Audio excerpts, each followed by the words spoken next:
দেখুন দর্শক, এই যে ইসরাত আমিন যেখানে যাক সে কিন্তু আসলে চুপ করে থাকার লোক না।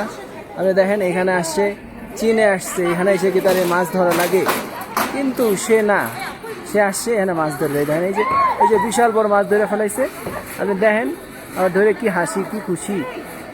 হ্যাঁ, কিন্তু একটা মাছ ধরে সে রাখতে পারে না, এরকমের লোক আর কি। দেখেন এই যে আর একটা ধরছে, এই যে বিশাল বড় মাছ দেখেন। এই যে চায়নার একটা কাঁচা বাজারে আসছি, কারণ বাজারের মতো আমাকে নিচে দিচ্ছে। চায়নার একটা কারণ বাজারের মতো একটা বাজারে আসছি। সেই বাজারে মাছের বাজার, এটা আসলে পাইকারি বাজার। এখানে মাছ বিক্রি করে যে অংশটাতে, সেই জায়গায় আসছে। এই যে দেখেন এইভাবে ওরা মাছ বিক্রি করে। একটা বাথটাবের মতো বানাইছে ওরা, একটা টাব, এটার মধ্যে পানি দিয়ে মাছ রেখে দিচ্ছে, এইখান থেকে জাল দিয়ে তুলে। আমি দেখো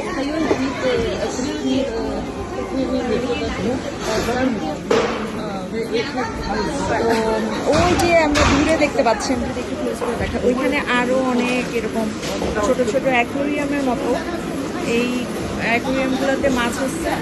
ওই যে দেখেন উপরে ছোট বাইং মাছ দেখা যাচ্ছে। এই যে আল্লাহ, দেখেই ভয় লাগতেছে আমার, মনে হচ্ছে কি কেমন সাপের মতো। আমি এই জন্য বাইং মাছ খাই না। বাংলাদেশের মানুষ পাগল কেন জানি এই মাছ খাওয়ার জন্য, বাজে লাগে।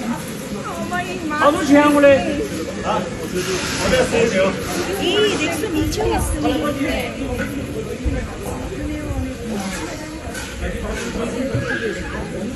তারপরে এই যে একটা মাছ,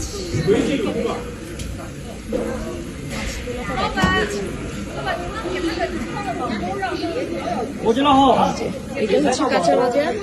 এই দেখেন ডিম বিক্রি হচ্ছে, সামনে সবজি, তারপরে এইদিকে মাংস।